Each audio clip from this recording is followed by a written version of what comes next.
தொட்டு தொட்டு தொட்டு செல்லும் மயஸ் காற்றிலே சுட சுட ஆசை வருகிறதே. துள்ளி துள்ளி துள்ளி துள்ளி உந்தன் மடியிலே பனித்துள்ளி மனசு விழுகிறதே. உள்ளே உள்ளே இடிச்ச சாம்பலே யா, உள்ளே உள்ளே கொருக்கா சாம்பலே யா யா யா.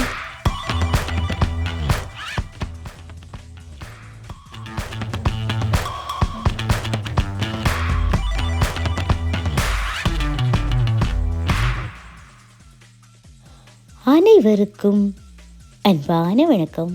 இன்று உங்களுடன் நான் பகிர்ந்து கொள்ள இருப்பது மட்டக்களப்பு முறையில் கொரக்கா புளி சம்பல் எப்படி செய்கிறதுண்டு.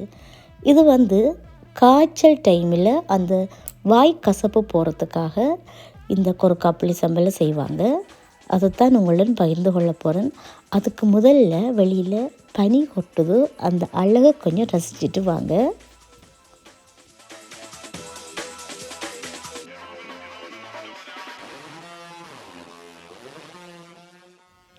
தொட்டு தொட்டு தொட்டு செல்லும் மயஸ் காற்றிலே சுட சுட ஆசை வருகிறதே.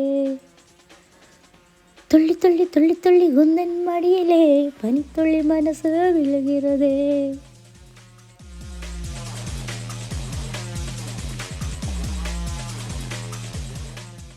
வாங்க, இனி நாங்கள் இந்த கொரக்கா புளி சம்பல் எப்படி செய்கிறதுன்ட்டு பார்க்கலாம். அதுக்கு கொரக்கா புளி, அதாவது கிரசினியா கம்போஜியான்னு சொல்லுவாங்க. இது குடம்புளி என்றும் சொல்லுவாங்க இந்தியாவில். ஆனால் நாங்கள் கொரக்கான்னு தான் சொல்லுவோம். இது பத்திய புளி என்று சொல்லுவோம். அதாவது பழப்புளி சூடு, எலுமிச்சம்புளி குளிர். இந்த கொரக்கா புளி பத்திய புளி ரெண்டையும் பேலன்ஸ் பண்ணுறதுன்னு சொல்லி இதைத்தான் நாங்கள் காய்ச்சல் டைமில் பிள்ளை பெற்ற அம்மாக்களுக்கெல்லாம் கரிசமைக்குள்ளே இதைத்தான் போட்டு செய்வோம். இப்போ 5 கொரக்கா புளி எடுத்திருக்கிறேன், 10 கருப்பு மிளகு எடுத்திருக்கிறேன், அதோட 3 செத்தல் மிளகாய் எடுத்திருக்கிறேன், 1 டீஸ்பூன் உப்பு எடுத்திருக்கிறேன், அதோட 1 பூண்டு பல் எடுத்திருக்கிறேன், ஒரே ஒரு பல் வெள்ளைப்பூடு எடுத்திருக்கிறேன். இப்போ நாங்கள் இந்த கொரக்கா புளியை முதல் சுடுதண்ணியில் ஒரு 30 நிமிஷம் ஊற வைப்போம். அது ஊறும் வரைக்கும் நாங்கள் செத்தல் மிளகாயையும் அந்த வெள்ளைப்பூடு அதிகம் சேர்க்கறதுல ஒரு பல்லுத்தான் வைக்கிறது.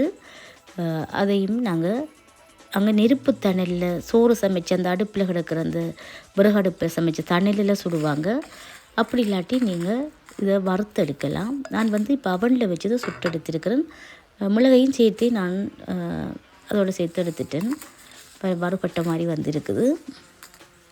இதுக்கு எண்ணெய் சேர்க்கிறதில்ல.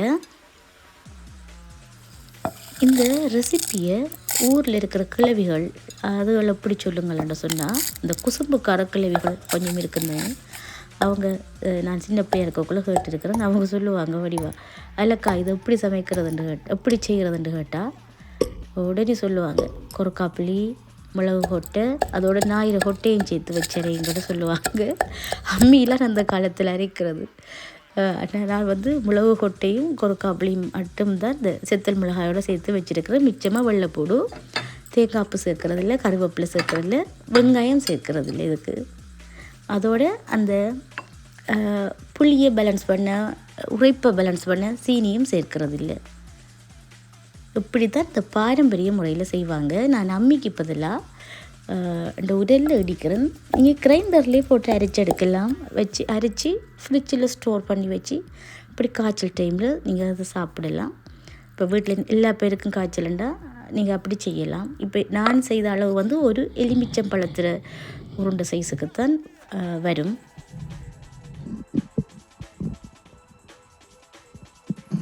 இப்போ உருள் இருக்கிறதெல்லாம் நல்லா வலிச்செடுத்துட்டு இதில் நல்ல காய்ச்சல் டைமில் சோறுங்களுக்கு சமைக்காது. அதால் முடிஞ்ச வரைக்கும் குறுநெல் அரிசி இருந்தால் சமைங்க. அப்படி இல்லாட்டி பாசுமதி ரைஸ், அதுவும் சொப்டாக இருக்கும் உங்களுக்கு.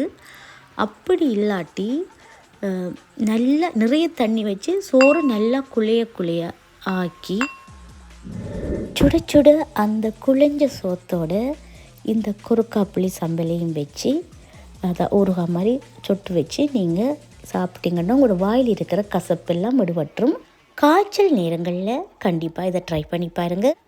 மீண்டும் ஒரு காணொளியோடு உங்களை சந்திக்கும் வரை நன்றியுடன் தீபா.